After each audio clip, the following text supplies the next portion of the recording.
हाजी निसार अहमद साहब का सिद्दीक के वालिद के साथ ताल्लुक़ पहले की तरह कायम था। वो हफ्ते में 2 या 3 मरतबा सिद्दीक के वालिद से मिलने ज़रूर आते। इन मुलाकातों में जहाँ गुफ्तगू का रुख सिद्दीक के वालिद की तरफ होता, वहीं उनकी निगाहें सिद्दीक पर टकी रहती। सिद्दीक अपनी मोहब्बत में इतना आगे निकल चुका था कि जब जब रोशनी की याद शिद्दत इख्तियार करती, तब तब वो ख्वाब में सिद्दीक के सामने आ जाती। शायर ने किया खूब कहा है, उल्टी राह चलते हैं दीवाना गाने इश्क, आंखों को बंद करते हैं दीदार के लिए।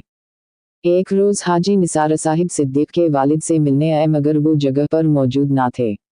यूं इत्तिफाकन हाजी साहब की सिद्दीक से तन्हाई में मुलाकात हो गई। गुफ्तगू के दौरान हाजी निसार साहब ने सिद्दीक को एक जुमला कहा जो उसके दिल में नक्श होकर रह गया।